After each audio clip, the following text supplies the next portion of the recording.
sehingga dalam Al-Quran pun begah oleh Allah, wallahu khalaqakum wa ma ta'malun. Allah yang menciptakan kamu dan Allah pula yang menciptakan seluruh amal kamu. Pemantang yang terjadi terjadi munyokan karena menciptakan di Allah. Buat kita nyoba apapun yang terjadi bak diri kita juga adalah ciptaan Allah. Allah yang ciptakan makhluk dan Allah yang ciptakan apa yang terjadi bak makhluk. Allah yang ciptakan kita dan Allah pula yang menciptakan apapun yang terjadi bak diri kita, termasuk ibadah, termasuk amal yang kita lakukan tanpa takdir li Allah hanya terjadi ada yang artinya itu kebaikan yang terjadi bak kita yang adalah takdir Allah dan ciptaan Allah. Munyo yang get adalah Allah. Cuman di saat kebaikan Allah ni peduk bak kita menjadi get kita, tapi get dengan atra Allah kan ngataro. Jadi tanyo harus tahu diri.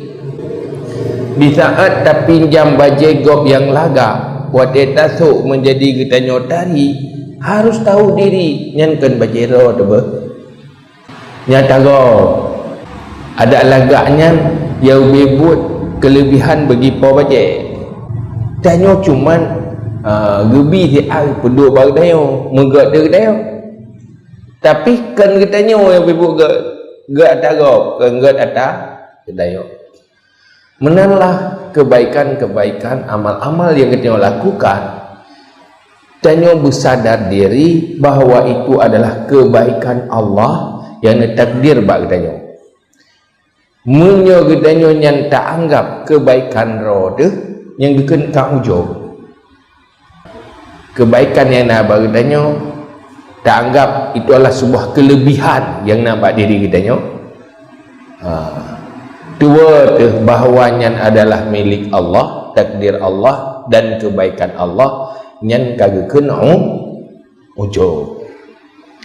Maka orang yang beriktikad Ahlussunnah wal Jamaah yang betul-betul ganyan punya iktikad yang betul, lagi iktikad Ahlussunnah wal Jamaah secara iktikad han mungkin ujung, tapi walaupun kita tak iktikad lagi nya wate kita nyolalau tua tu merasa taro tu gadah kesadaran itu wate gadah kesadaran merasa nyan milik roh.